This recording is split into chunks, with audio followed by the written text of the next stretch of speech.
Picture this. It is January 1897. A cold Monday night in New York City.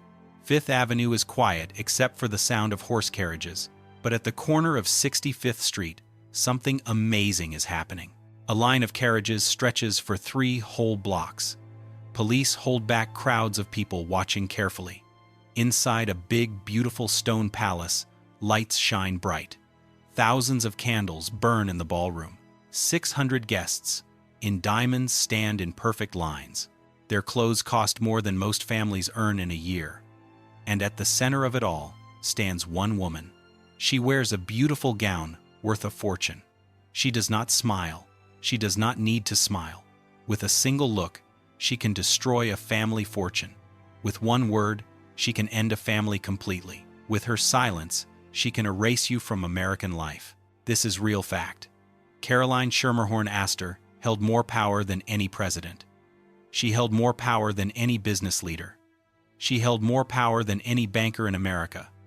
She did not control money. She controlled something more valuable than money. She controlled who mattered. She controlled who did not matter. She controlled entire destinies. For 30 years, from 1870 until her death in 1908, Caroline Astor decided which families belonged. She decided which families would be kept out forever. She made a list of exactly 400 acceptable people. If you were not on that list, your millions meant nothing.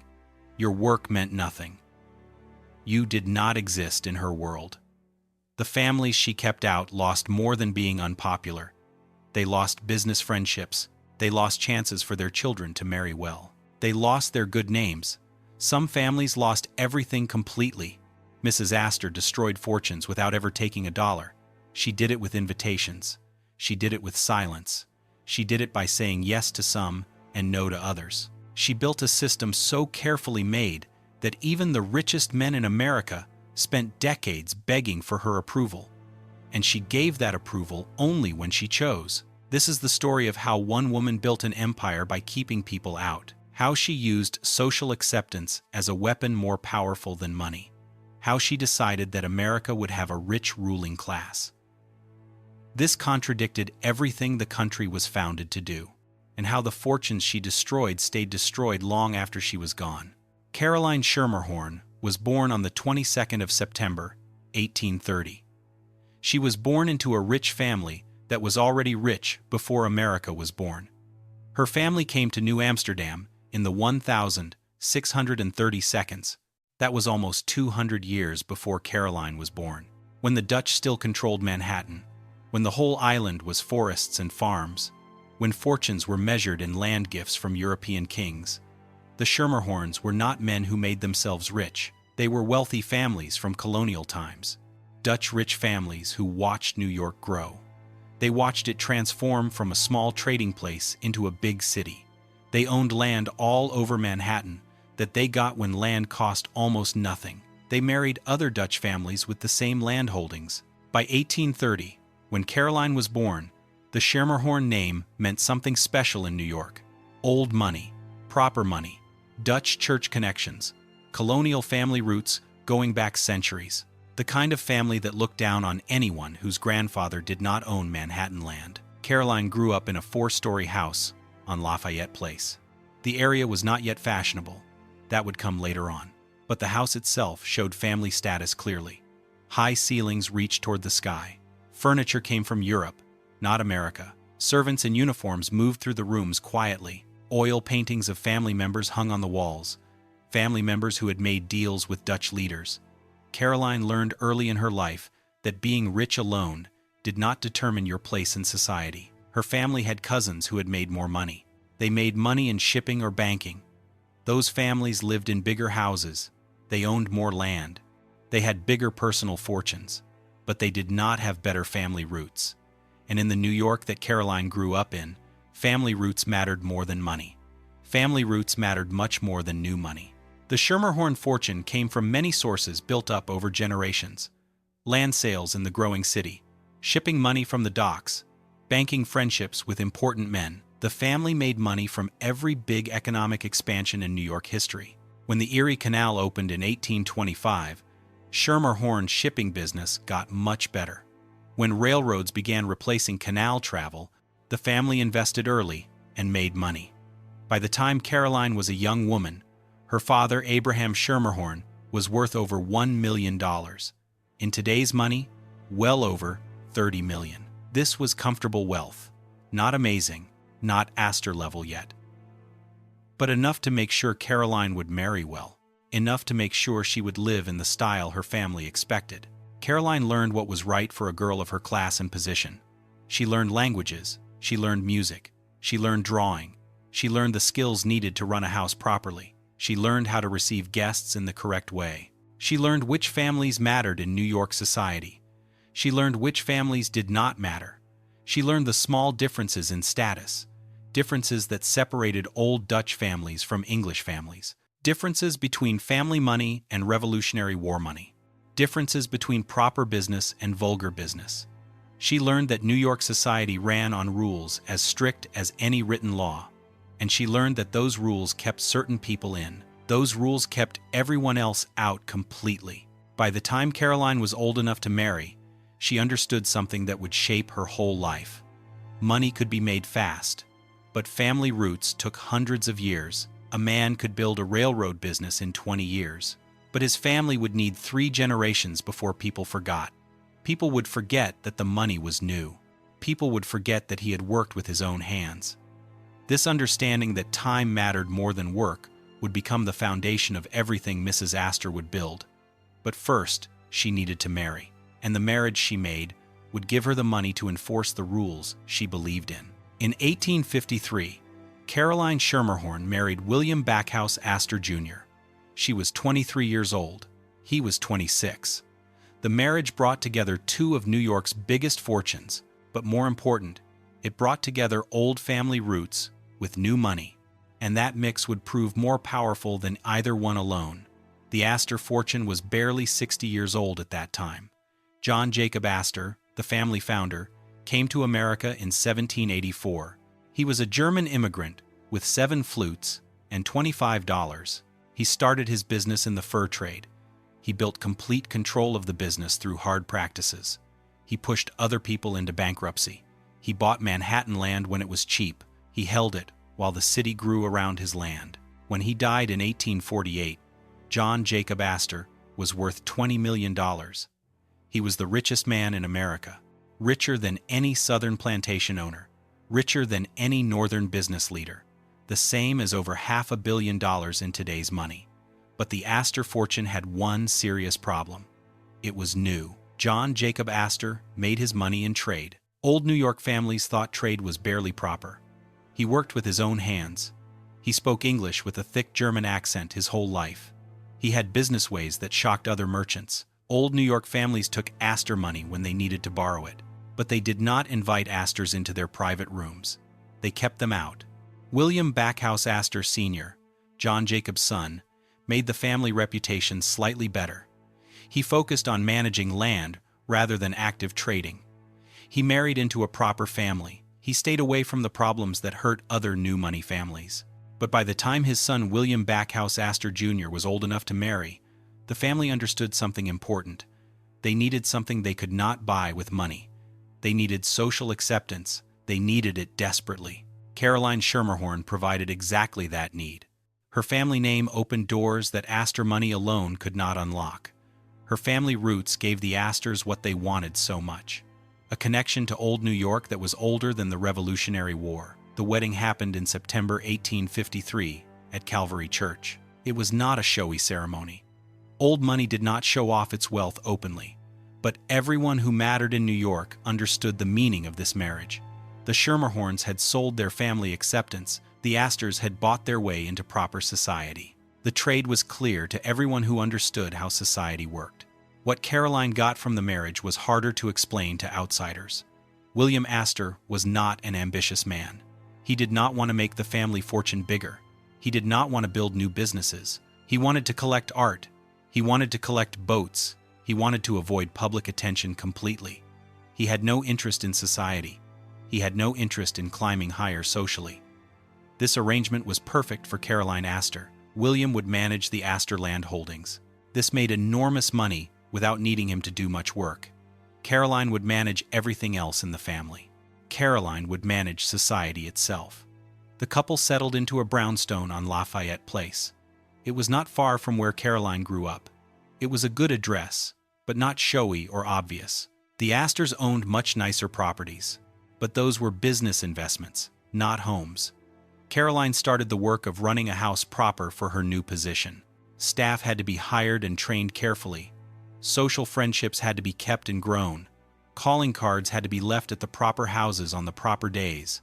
This was the machine of society, not visible to people outside. Everything depended on those who ran it. Caroline and William had 5 children, between 1,854 and 1,864. Emily, Helen, Charlotte, Caroline Jr., who they called Carrie, and John Jacob Astor IV. The children were needed for building the family empire. They would marry into other important families. They would have children who would carry the Astor name forward. But Caroline did not let being a mother stop her. She did not let it stop her from the bigger project she was starting to imagine. New York society in the 1,852nd and 1,862nd was messy and chaotic. The Civil War had disrupted old power structures. New fortunes were being made in railroads, steel, and oil. New money came from managing other people's money. Men who had been office workers before the war were millionaires after it. Their wives wanted to enter society. Their daughters needed to marry well, and nobody was in charge of the process. There was no official list of who belonged. No clear rules about who could go to which events. Families threw parties and asked whoever they wanted. Social climbers crashed parties and claimed friendships they did not have. It was messy, and Caroline Schermerhorn Astor hated mess. She started to think about how society could be organized. She thought about how rules could be made and enforced. She thought about how the right people could be protected from bad people. She thought about how she, with her mix of Schermerhorn family roots and Astor money, could become the person who decided. She could decide which was which. But she faced one problem standing in her way. Caroline was not the only Mrs. Astor. Her sister-in-law, Charlotte Augusta Astor, was married to William's older brother. His name was John Jacob Astor III. In terms of family position, Charlotte technically was higher than Caroline. John Jacob III was the oldest son. He controlled more of the family money. His wife should have been the Mrs. Astor, not Caroline. Caroline needed to get rid of that competition. And she needed a helper who knew how to fight social battles. She needed someone as ruthless as herself. She found him in 1872. His name was Ward McAllister, and together they would build the system that destroyed hundreds of families. Ward McAllister was born in Savannah, Georgia, in 1827. He was 3 years older than Caroline. His family had money, though not huge amounts of wealth. His father was a lawyer. They lived comfortably. Ward got a good education. He traveled to Europe. He developed expensive tastes. Then he did something unusual for a Southern gentleman. He went to California during the gold rush. Not to dig for gold. Ward McAllister would never do hard physical work. He went to practice law. He helped people who found gold and needed someone to manage sudden wealth. He made enough money to stop working by age 30. Then, he spent the next 10 years in Europe. This time in Europe was critical to what came later. Ward McAllister studied how European wealthy families worked. He went to parties in London and Paris. He watched how titles and family roots operated. He learned the detailed rules that governed everything. He learned who could talk to whom. He learned who could go to which events. He learned who could marry whom. He saw how strict social ranking stopped chaos. He saw how strict social ranking kept order, and he decided that America needed the same system. Never mind that the United States was founded to reject such things. Never mind that the Constitution said you could not have titles. Never mind that the whole American idea was supposed to be about being equal. Never mind that earning your place was supposed to matter. McAllister thought those ideas were mistakes. Society needed ranking. The best people needed to be protected from ordinary people. And someone needed to decide who the best people were. He started hosting small dinners at Delmonico's. Delmonico's was New York's best restaurant at the time. He invited carefully picked guests, old money families, proper new fortunes, people with European connections, people who understood that keeping things exclusive made them valuable. These dinners became known as the patriarch's parties. 25 men from the best families would be invited. Each man could bring 4 ladies with him. This made events of exactly 100 people, small enough to be exclusive and special, big enough to matter and be noticed. The patriarch's parties were popular among the right people, but they had one problem. They had no official leader. No one person decided who was asked. No one person decided who was not asked. McAllister needed someone with the right position, the money, and the willingness to keep people out. He needed Caroline Astor. They met sometime in the early 1872. The exact situation is lost to history, but the partnership they made was one of the biggest in American social history. Caroline had the position and the fortune they needed. McAllister had the European training they wanted. McAllister had the willingness to keep people out in public. Together, they would make the machine that gave Mrs. Astor complete power. Their first target was Caroline's sister-in-law. Her name was Charlotte Augusta Astor. Charlotte was older than Caroline. She was quiet and liked privacy. She went to some social events, but without any real interest in society. She was, in other words, weak. Caroline and McAllister started calling Caroline the Mrs. Astor.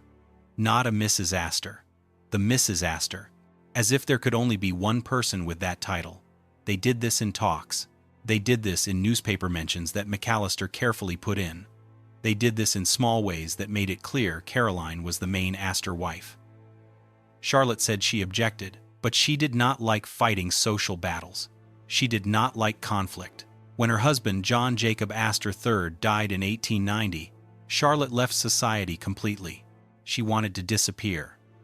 Caroline had won. She was the Mrs. Astor.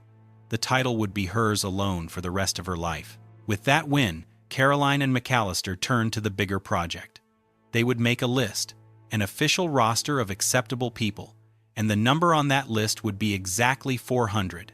The 400. The phrase came into American language in the late 1880s. McAllister supposedly made up the phrase in a talk with a newspaper reporter. He said that there were only 400 people in New York who mattered, people who felt comfortable at a party, people who knew how to behave in society.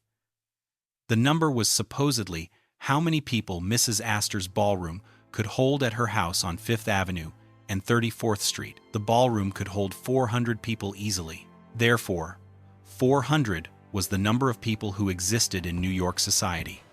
Everyone else was nobody. The math created fake scarcity. It was on purpose.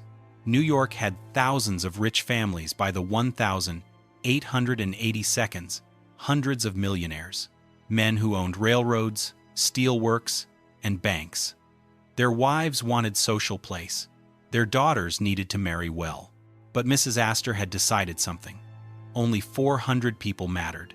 This meant most rich families did not make the list, and that meant they would do almost anything to get in. The 400 was not made public at first.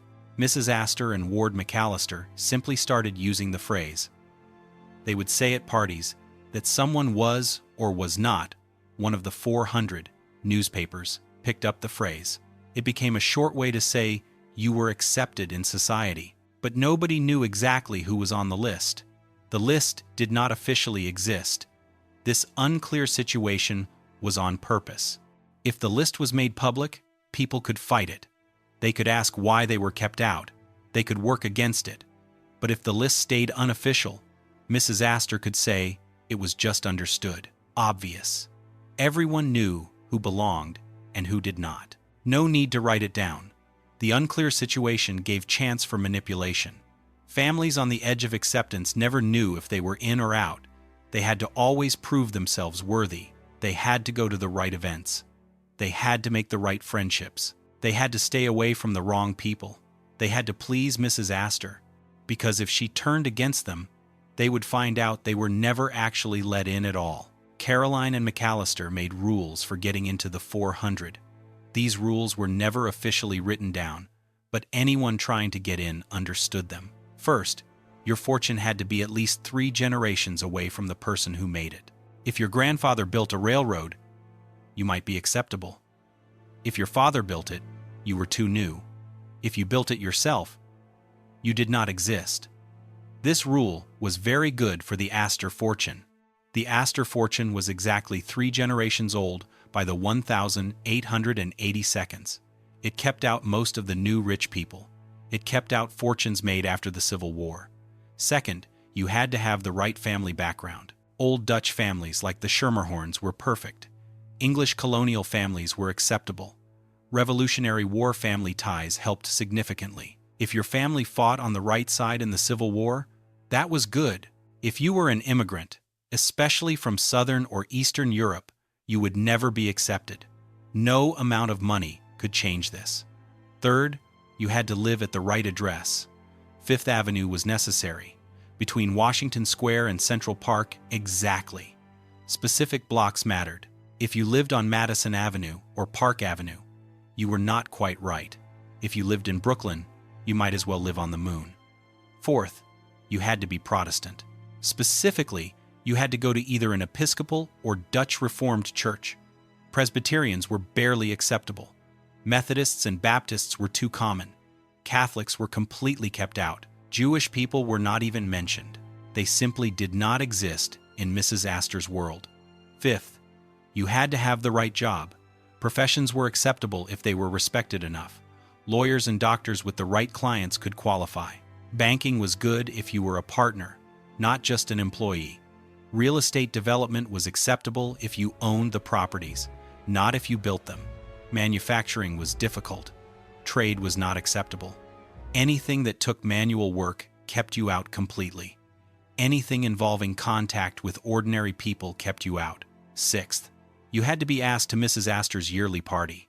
This was the test that mattered most. Every January, Caroline Astor hosted a party at her Fifth Avenue house.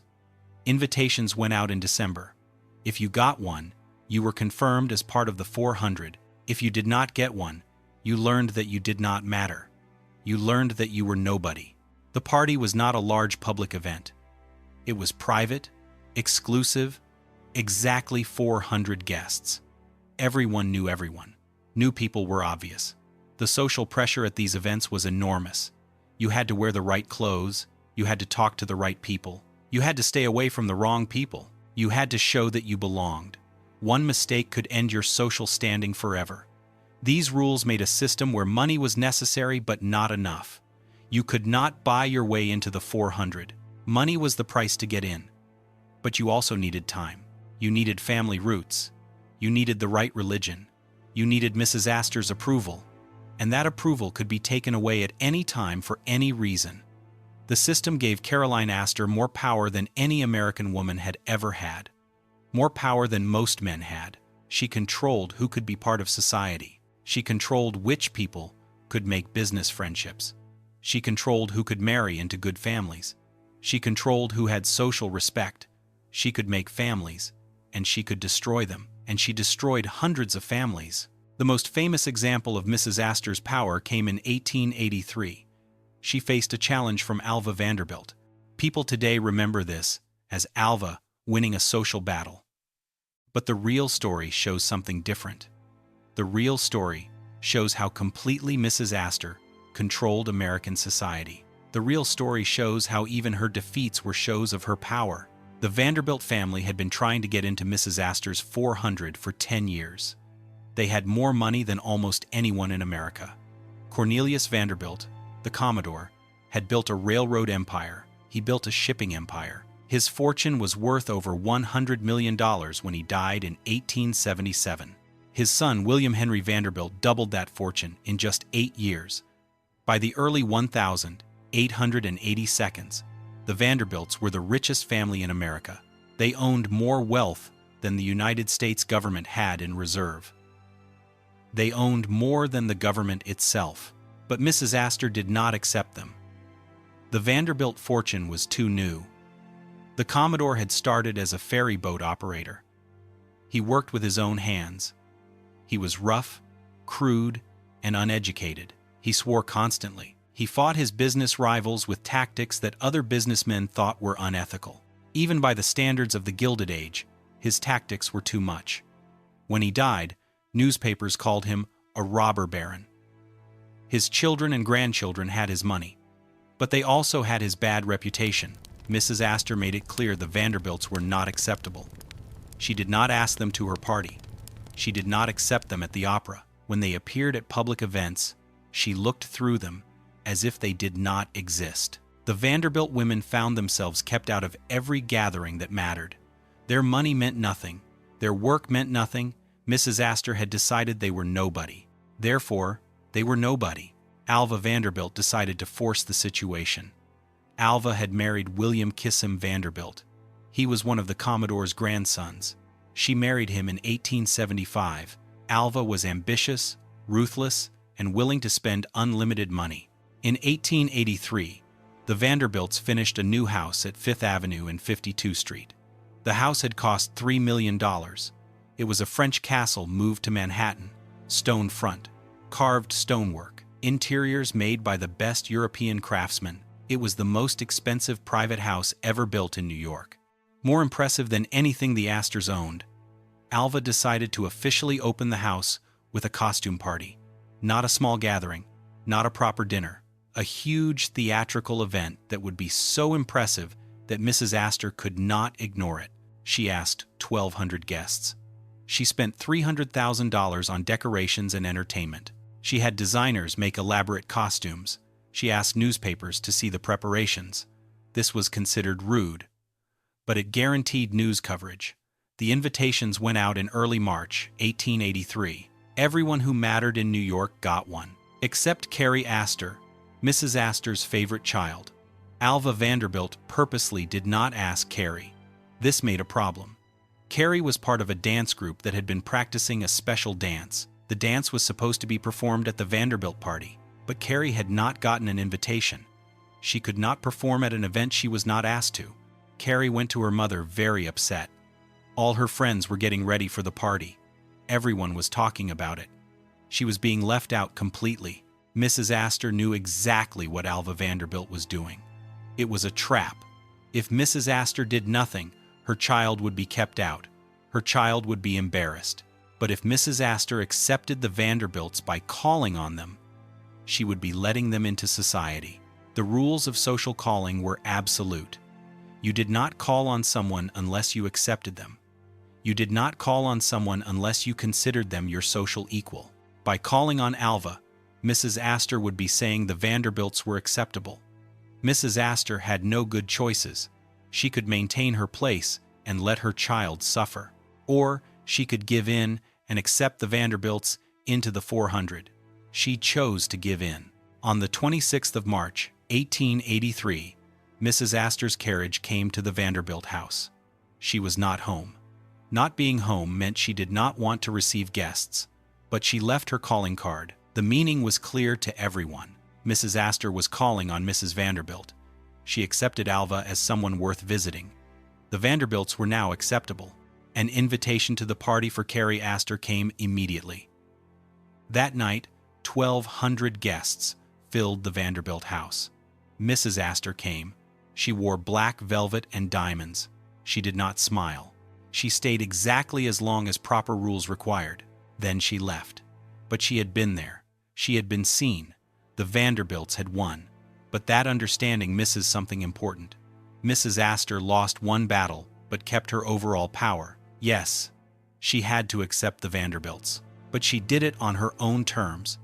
She did it when she wanted to. The Vanderbilts spent $300,000 on one party. They wanted what Mrs. Astor could give with a 5-minute visit. They had to beg for acceptance. They had to show that Mrs. Astor's approval meant more than all their millions. They had to publicly show that she held the power. They had to show that they needed her permission. And Mrs. Astor made them wait years before giving it. The Vanderbilt party was in 1883. Mrs. Astor did not ask the Vanderbilts to her yearly party until 1886. 3 years. She made them prove themselves worthy.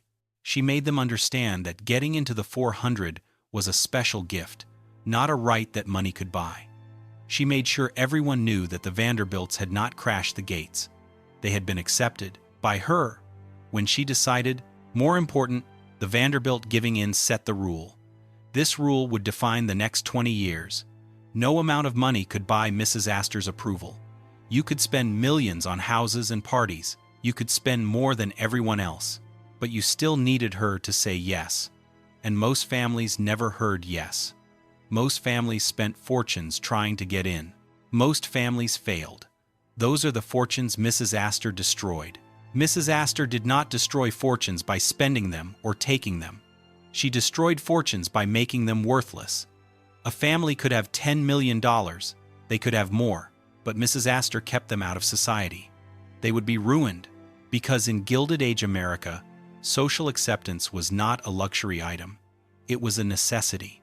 Business in the Gilded Age worked on personal friendships. If you needed money for a project, you found it through friendships. Those friendships were made at dinners and clubs.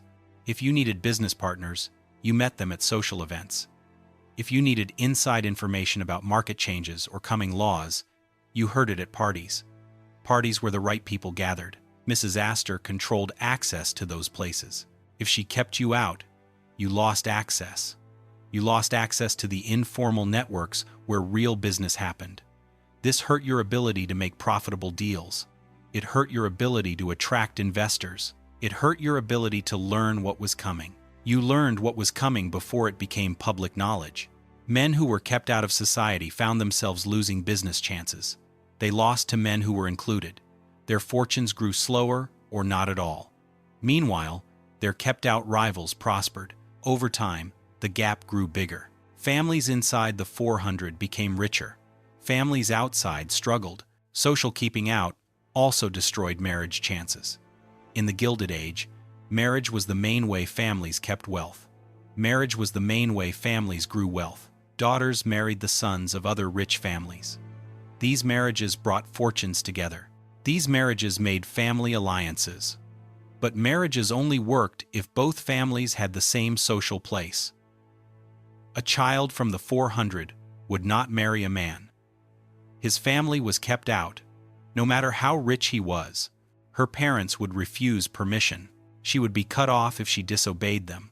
Society would reject her if she married beneath her place. This meant families kept out of the 400 could not marry into families who were included. They were trapped. Their daughters could only marry men.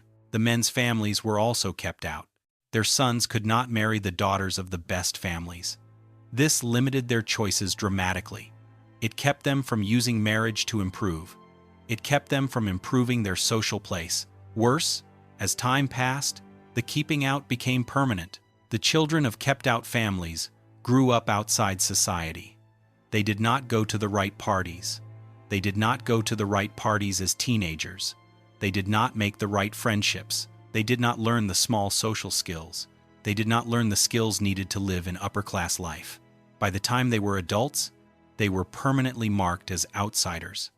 This was true even if they had inherited lots of wealth. Mrs. Astor also used social keeping out to control behavior. She controlled the behavior of families who were already accepted. If someone in the 400 behaved badly, Mrs. Astor could punish them. The punishment was simple. She stopped asking them to events. She stopped accepting them at the opera. She let everyone know they were no longer acceptable. This social death was terrifying to experience. Families who had been inside suddenly found themselves outside. Their friends stopped calling. Invitations stopped coming. Business friends became distant. Marriage chances for their children disappeared. And there was no appeal. No way to argue your case. No way to show you had reformed. Mrs. Astor decided. Her decision was final. There was no higher authority. This made a climate of fear. The fear existed even among the richest families. Nobody was completely safe. Everyone knew that one mistake could mean permanent keeping out. One scandal, one moment of bad judgment, one thing Mrs. Astor did not like, that could mean being kept out forever. So they controlled themselves carefully. They stayed away from anything that might displease Mrs. Astor. They followed her rules exactly. The newspapers made Mrs. Astor's power bigger. They made it bigger by covering society events. The New York Times covered society. The Herald covered society. The Tribune covered society. All ran regular society columns. These columns listed who went to which events. These columns listed who wore what. These columns listed who danced with whom. Being mentioned in society columns confirmed your place. Not being mentioned suggested you did not matter. The society reporters took their guidance from Mrs. Astor. If she accepted someone, they were mentioned. If she kept them out, they disappeared from coverage. Mrs. Astor built friendships with specific society reporters. She gave them access to her events. She wanted good coverage in exchange. She controlled what they wrote. She controlled what they could see. A family kept out of her ballroom would not appear in the coverage. Readers would not know they existed. Over time, being kept out of newspaper coverage became as damaging as being kept out of events. If you did not appear in society columns, you were not part of society. Your wealth meant nothing. Nobody wrote about you. You existed in a kind of social invisibility. You could see the world you wanted to join, but you could never quite reach it. The money costs of trying to get into society destroyed many fortunes directly. Families spent enormous amounts. They spent enormous amounts building houses. They spent enormous amounts building houses in the right areas. They bought land on Fifth Avenue at high prices. They hired expensive architects. They filled their homes with European antiques and art. They did all this to show they had the wealth to belong. Then they spent more money. They spent more money hosting events, dinners, receptions, parties. They hired orchestras and food services. They bought thousands of dollars worth of flowers. The flowers would die in one night. They served food that cost more than their servants earned in a year. They did all this to make events impressive enough that Mrs. Astor might come. Most of the time, she did not come. She sent her regrets, or she simply did not respond to the invitation. The family would host an elaborate party. They hoped to impress her. The party would happen. Money would be spent, and Mrs. Astor would not come. The family gained nothing except debt. Some families spent themselves into bankruptcy. They tried to buy social acceptance. They had millions, but they spent faster than they could make. The constant pressure to show wealth was exhausting. The constant pressure to keep up with families that were accepted was exhausting. The constant pressure to show they deserved getting in was exhausting. It consumed their fortunes. By the time they knew Mrs. Astor would never accept them, they had nothing left. They had lost everything. Mrs. Astor did not feel bad about this. She thought she was protecting society. She thought she was protecting society from bad things. The families that were kept out for a reason. They had the wrong family roots. They had the wrong religion. They had the wrong job. They had the wrong manners. Letting them in would lower standards. It would make society less good. Better to keep them out no matter how much money they had. This thought was not just Mrs. Astor's idea. Most of the 400 shared it. They truly thought they were better than other people. They thought their families had earned their place. They thought their families had earned it through hundreds of years of better behavior. They saw themselves as protectors of civilization. They saw themselves as keeping high culture away from ordinary people. Ordinary people who had money but no refinement. The real situation was darker. The 400 were not protecting excellence. They were protecting a system. A system that kept their own power no matter what. Many families that were kept out had done more than families inside society. They had built businesses. They had made jobs. They had helped American wealth grow. They had done things that old money families living off inherited wealth never did. But what you did not matter. Only Mrs. Astor's approval mattered, and she gave that approval based on reasons that had nothing to do with contribution or merit. Everything had to do with keeping a ranking where she stood at the top. The cruelty of the system was that it was based on nothing. Two families with the same wealth could be treated completely differently. One might be accepted, the other kept out. The difference often came down to tiny details. One family's members came from Holland. The other family's members came from Germany. That was enough. One family went to the Episcopal Church. The other went to a Presbyterian church. That was enough. One family lived at the right address on Fifth Avenue. The other lived 1 block east on Madison Avenue. That was enough. These differences meant nothing in any real sense, but Mrs. Astor made them mean something. She made them mean something by enforcing them absolutely. She made a world where tiny differences had enormous effects, where you were born mattered more than what you did, where fortunes could be destroyed by decisions made hundreds of years ago, decisions made by family members you never knew. Among all the families Mrs. Astor destroyed, the most organized destroying targeted Jewish families. The keeping out of Jewish people from high society was total and brutal. It was made to be permanent.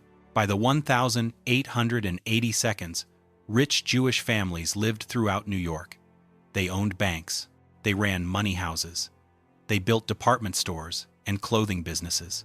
Some Jewish families had more money than most families in the 400.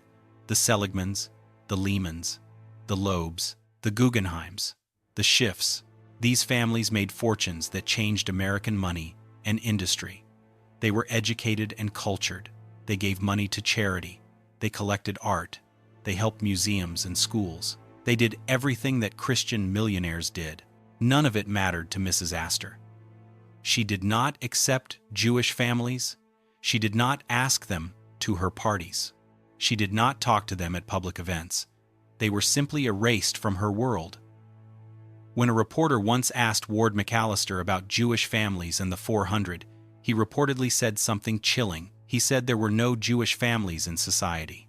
Not that they were kept out, that they did not exist. This was the attitude Mrs. Astor created. Not mean rejection, blank ignoring. Jewish families were not attacked. They were ignored. They were treated as if they lived in a different world that never met with Mrs. Astor's world. The keeping out extended to every place Mrs. Astor controlled. The opera boxes at the Metropolitan Opera House were given based on social place. Jewish families could not get boxes no matter how much they offered to pay. The Union Club, the Knickerbocker Club, the Metropolitan Club, all the important men's clubs where business was done informally. Jewish men could not join. The Summer Place at Newport, Jewish families built beautiful houses there. They were not asked to the important events. The Social Register, a printed list of acceptable families. Jewish names did not appear. This organized keeping out had devastating effects. It had devastating effects on Jewish families' ability. It affected their ability to become part of American society. Their children could not go to the same schools as Christian children. This was true even when the families had similar wealth. The private schools that got students ready for Harvard and Yale were closed to Jewish people. Their young people could not go to the same parties. They could not go to the same coming out events. This meant they could not make the friendships that Christian families used to improve. They were building completely separate places. Jewish clubs because Christian clubs would not accept them. Jewish summer places because Newport kept them out. Jewish social networks because Mrs. Astor's network was closed. The separation became stronger. Each generation of Jewish families grew up outside Christian society. They made their own communities with their own leaders. They made their own communities with their own standards. They married within their community because marriage outside it was nearly impossible. Christian families would not permit their children to marry Jewish people. This was true no matter how rich the Jewish families were. Over time, two completely separate societies developed in New York. The Christian society controlled by Mrs. Astor, and the Jewish society that existed alongside it. The Jewish community was in many ways more accomplished and more dynamic. Jewish families built the places that would lead 20th century America. The money investment places, the department stores, the film industry, the book publishing houses. But in the Gilded Age, none of that future success mattered. Mrs. Astor had decided Jewish families did not exist. For her purposes, they did not. The cruelty of this keeping out was that it was never explained or justified. There was no list of reasons why Jewish families were kept out, no rules they could follow to get accepted. The keeping out was simply a fact of life, total, permanent, not to be questioned. Some rich Jewish families tried to fit in. They stopped going to temple. They changed their names to sound American. They tried to hide any visible connection to Jewish identity. None of it worked. Mrs. Astor and the 400 knew which families were Jewish. They knew this regardless of how the families presented themselves. The keeping out remained absolute. Other Jewish families gave up trying to join Christian society. They focused on building their own places. This was probably a better strategy. By the early 20th century, Jewish social networks in New York were sophisticated and powerful. They provided all the functions that Christian society provided: social connection, business friendships, marriage chances. But the existence of separate Jewish society meant that Mrs. Astor's keeping out had succeeded. She had kept Jewish families from becoming part of what she considered American high society. She had protected the 400 from contamination. She had protected them from people she considered unacceptable, and she had put wealthy, accomplished, cultured families in permanent outsider place. She did this based solely on their religion. This keeping out lasted long beyond Mrs. Astor's death. The social patterns she set in the Gilded Age continued well into the 20th century. Even after World War II, even after the Holocaust, many of the clubs and places Mrs. Astor influenced remained closed to Jewish people. The damage she caused to Jewish families was not just social, it was financial. Being kept out of Christian social networks meant being kept out of business chances. Jewish businessmen had to make their own networks. They had to make their own ways to get money. They had to make their own markets. This led to concentration in certain industries where Jewish networks were strong and powerful. And, keeping out from industries where Christian networks led, Mrs. Astor did not invent anti-Jewish feeling in America, but she made it official in high society. She made keeping out of Jewish people a defining feature. It was a defining feature of upper-class identity. She set that being part of the 400 meant being Christian Protestant. No exceptions, no compromise. This made a model that other social leaders followed. The model spread to other cities: Boston, Philadelphia, Chicago, San Francisco. Everywhere, rich Americans gathered. Jewish families were organized, kept out of high society. And everywhere, the keeping out was based on what Mrs. Astor had set in New York. The most visible show of Mrs. Astor's power was her yearly party. Every January, Caroline Astor hosted an event that decided who mattered in American society. The party was not merely a celebration, it was a public performance of power, an exhibition where Mrs. Astor showed her authority. Everyone else showed their submission to it. The preparation started weeks before. Mrs. Astor would work with Ward McAllister. They would decide the guest list, exactly 400 people. The names were written down and reviewed carefully. Some families were included automatically. Old Dutch families, established wealthy families, anyone Mrs. Astor had decided was without question acceptable. Other families were debated. Had they shown themselves worthy this year? Had they behaved appropriately?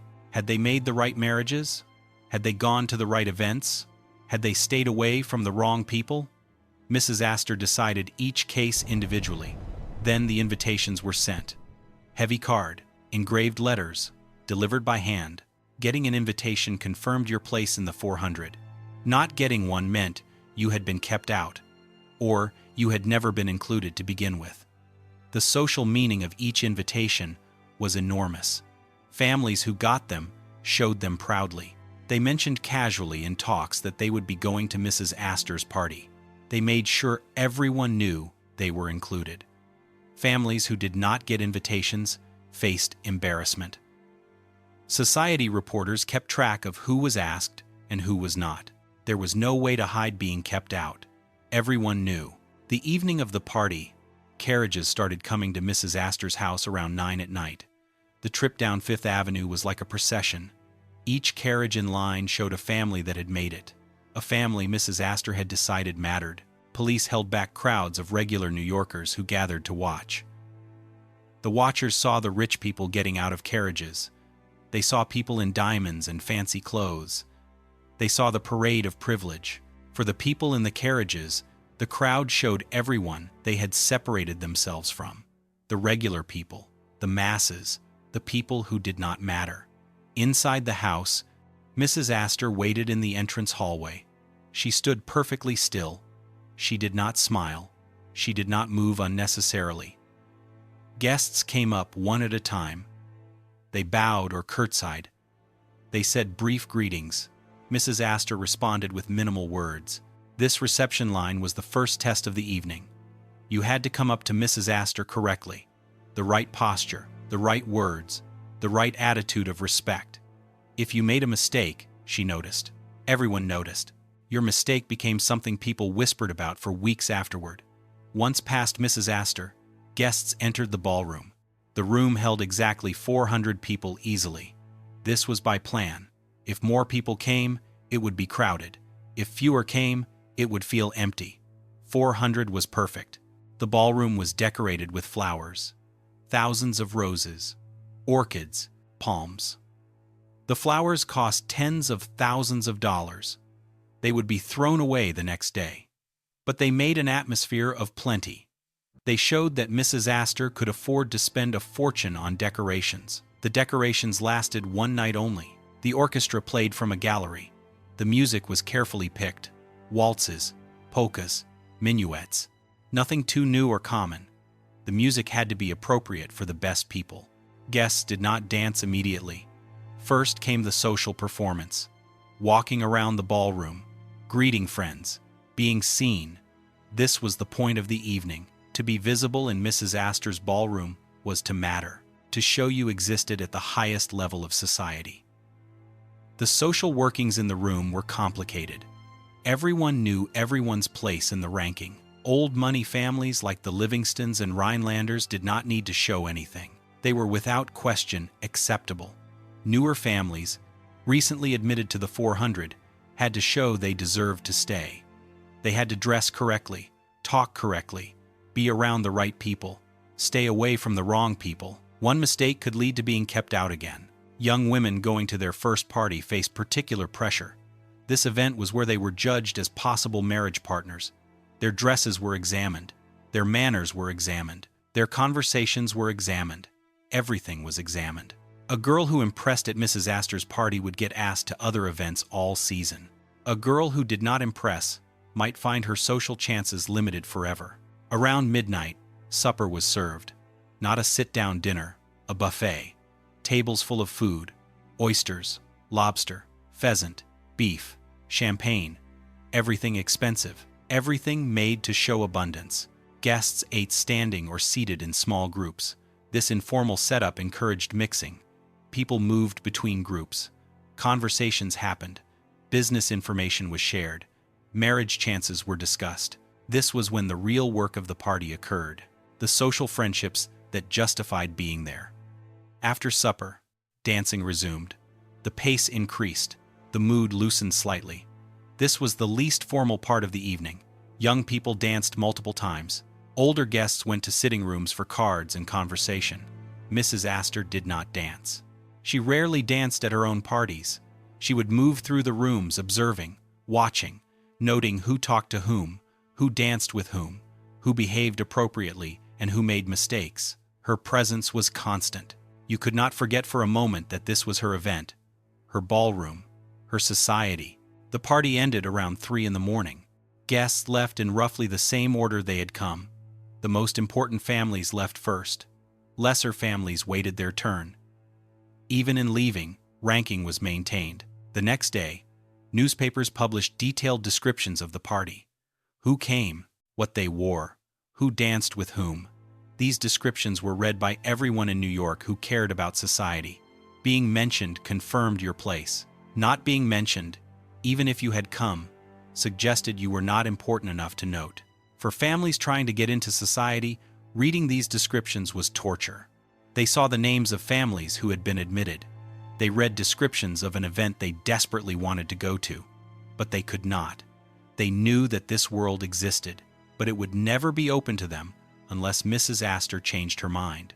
In 1896, Mrs. Astor made a decision that showed both her power and her weakness. She moved from her brownstone house at 350 Fifth Avenue. She moved to a new double house at 840 to 842 Fifth Avenue. The new place was on the corner of 65th Street. The move was necessary because her nephew, William Waldorf Astor, had built a hotel next to her old house. He built it specifically to force her out. The conflict showed that even Mrs. Astor's power had limits. Her power had limits when challenged by someone with the same wealth, someone more willing to fight hard. William Waldorf Astor was the son of John Jacob Astor III. He was Mrs. Astor's deceased brother-in-law. When John Jacob III died in 1890, William Waldorf inherited his share of the family fortune. He also inherited what he thought was the title of head of the Astor family. This meant, in his mind, that his wife should be the Mrs. Astor, not Caroline. Caroline disagreed. She had been the Mrs. Astor for 20 years. She had built her social empire using that title. She would not give it up. She would not give it up to a woman 30 years younger. The only qualification the other woman had was being married to the technical head of the family.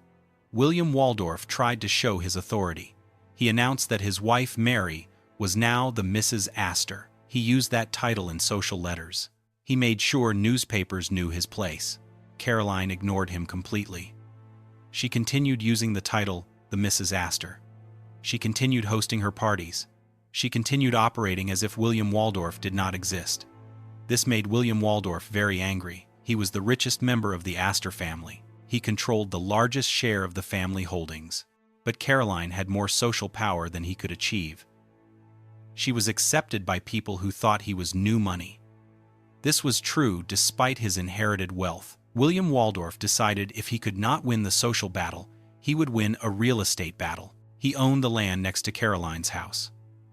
The land was at 350 Fifth Avenue.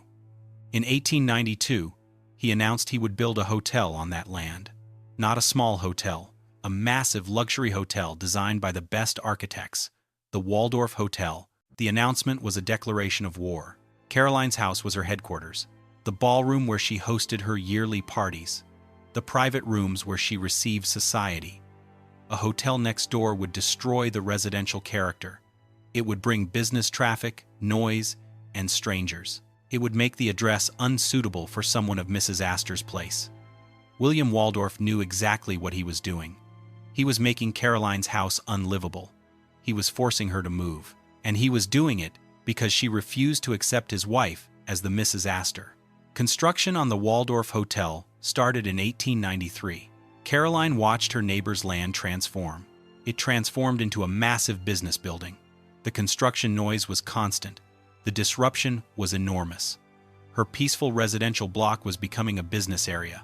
Caroline had two choices. She could stay and endure the hotel, or she could move and let William Waldorf claim victory. She chose a third choice. She would move, but she would build something so magnificent that the move would look like an upgrade. It would not look like a retreat. In 1895, Caroline purchased land at 5th Avenue and 65th Street. The place was further uptown. This actually helped her. The fashionable area was moving north. By relocating uptown, Caroline was placing herself at the center of where society was going, not where it had been.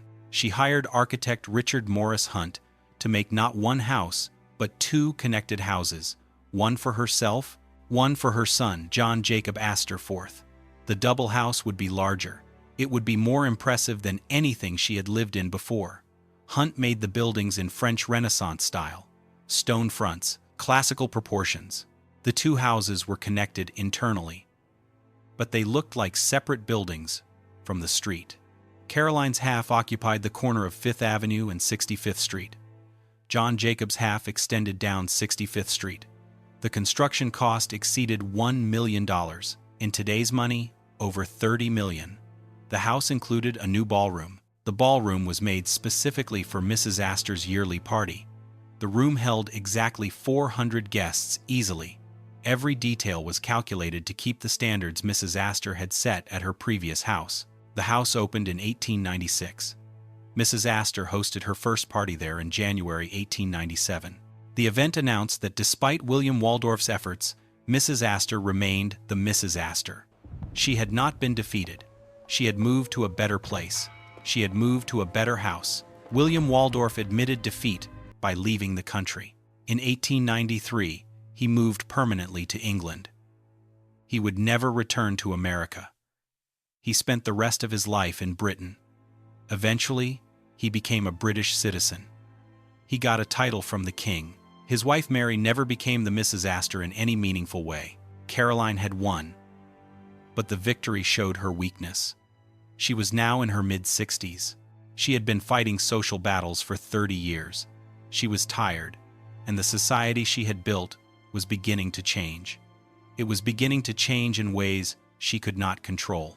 By 1900, Caroline Astor was 70 years old. She had ruled New York society for 30 years. She had built a system that controlled American high society more completely than any queen controlled a European court. But she was getting older, and the world was changing in ways that threatened everything she had made. The first challenge came from new wealth that was too big to ignore. Men like Andrew Carnegie and Henry Clay Frick had fortunes that were much bigger than the old wealthy families. J.P. Morgan controlled American money management. The Rockefellers had wealth beyond measurement. These men did not particularly care whether Mrs. Astor accepted them. They had power that did not depend on social place. Carnegie was famous for staying away from society. He spent his later years giving away his fortune. He spent his later years building libraries. He wrote essays about the duties of wealth. He had no interest in Mrs. Astor's parties. This lack of interest weakened her power. If the richest men did not care about her approval, what did her approval mean? The second challenge came from changing beliefs. The progressive era was starting. Reformers were attacking the inequality and excess of the Gilded Age. Journalists were writing investigative reports. They wrote reports about robber barons and corrupt business leaders. The public was becoming less respectful of wealth. The public was becoming more critical of the social system that protected it. Mrs. Astor's 400 started to look less like a place. It started to look more like an outdated concept. The elaborate rules started looking outdated. The obsession with family roots started looking outdated. The keeping out based on religion and nationality started looking outdated. All of it started feeling old. A younger generation of rich Americans wanted something different. Less rigid, less obsessed with European aristocratic models, more American. The third challenge was Mrs. Astor's own declining health. By 1905, she was showing signs of memory problems. She became confused at events. She sometimes could not remember names of people she had known for decades. Her daughter-in-law tried to help manage the situation, but it became increasingly obvious that Mrs. Astor was no longer capable. She was no longer capable of ruling society as she once had. The yearly party in 1906 was the last one Mrs. Astor attended in any meaningful way. She was there, but she was not fully there. Guests noticed. The newspapers mentioned it carefully. The Queen was fading. By 1907, Mrs. Astor was no longer appearing at public events. She stayed in her house on Fifth Avenue. She was cared for by family and servants. She could no longer recognize most visitors. The sharp mind that had controlled society for decades was gone. Without Mrs. Astor actively enforcing the social rules, the system started to break down. Other women tried to claim her role. Mrs. William Astor Jr., her daughter-in-law, Mrs. Stuyvesant Fish, Mrs. Oliver Belmont, who was Alva Vanderbilt before her divorce and second marriage. All of them tried to become the new social leaders. None succeeded in the way Mrs. Astor had. The world had changed too much. Society was breaking apart. Multiple leaders emerged instead of one undoubted authority. The 400 became a nostalgic memory. It became a memory rather than a living place.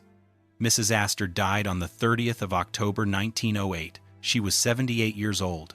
The New York Times published a long obituary detailing her role in society. The article was respectful, but it noted that her era was ending. The Gilded Age was over. The world she had controlled so completely was disappearing. Her funeral was private. It was attended only by family and close friends. There was no public ceremony, no great social event to mark her passing. She had spent her life organizing elaborate social performances, but her death was quiet and relatively unknown. The house at 840 Fifth Avenue passed to her son John Jacob Astor IV. He lived there until 1912, when he died on the Titanic. The house was eventually taken down in 1926. It was taken down to make way for a business building. The ballroom where Mrs. Astor had hosted her famous yearly parties was destroyed. Nothing physical remains of her headquarters. Her money, when she died, was valued at approximately $10 million. Comfortable wealth, but not amazing by the standards of 1908.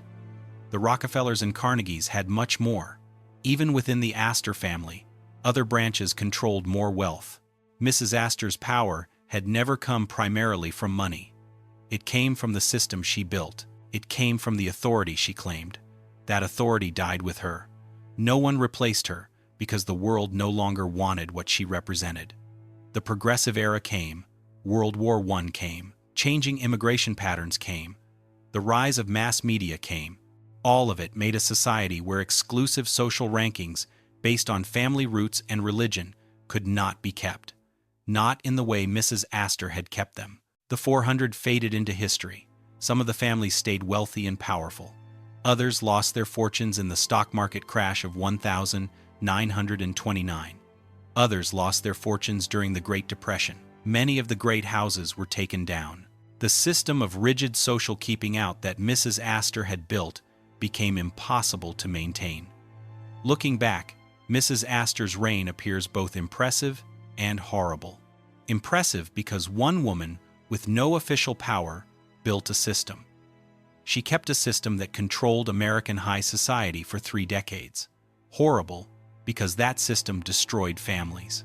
Horrible because it strengthened bigotry. Horrible because it wasted enormous money. It wasted enormous money keeping rankings that served no purpose. The rankings only protected the power of people who already had too much. Mrs. Astor believed she was protecting civilization. She saw herself as a guardian of standards and culture. She thought keeping people out was necessary to keep excellence. But the standards she protected were random.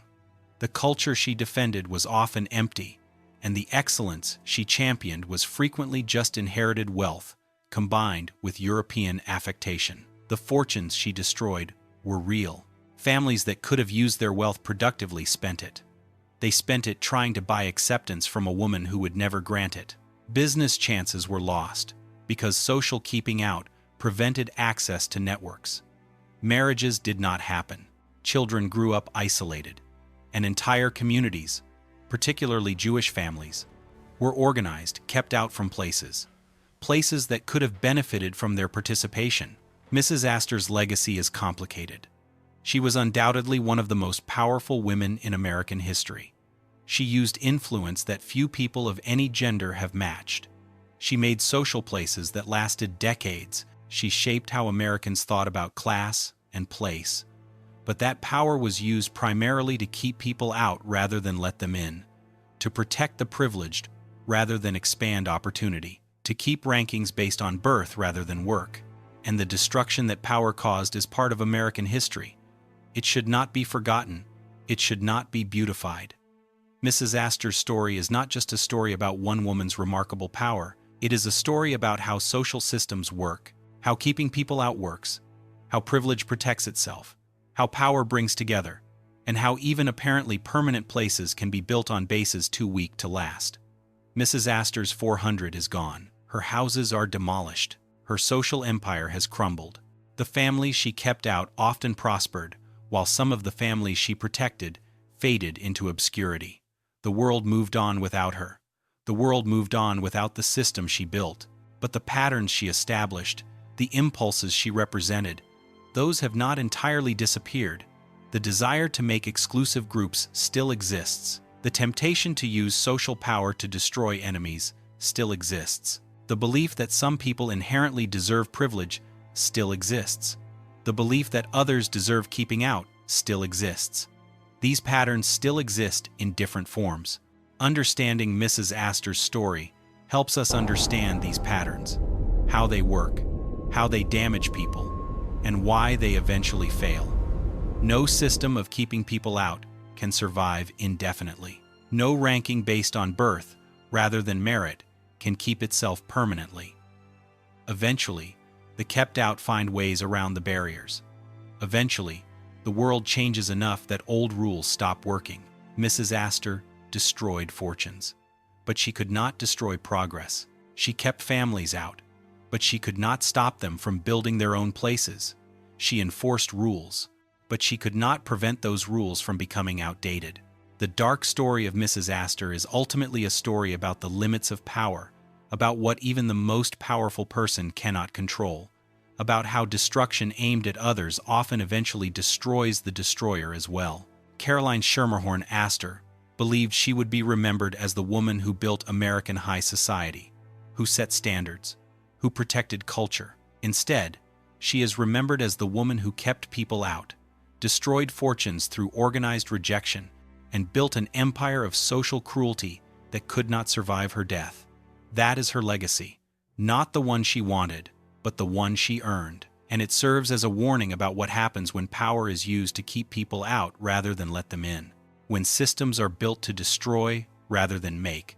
When one person's idea of order becomes everyone else's nightmare. Thank you for watching this documentary. I hope you found this exploration of Mrs. Astor and the dark machinery of Gilded Age society informative and thought-provoking. Please like this video and subscribe to the channel for more deep explorations of history. Your support makes these documentaries possible. I would love to hear your thoughts in the comments. Were there families in your own history affected by social keeping out? Do you see similar patterns in society today? Share your insights. This history belongs to all of us. Understanding it helps us recognize when similar patterns emerge in our own time. Thank you for watching.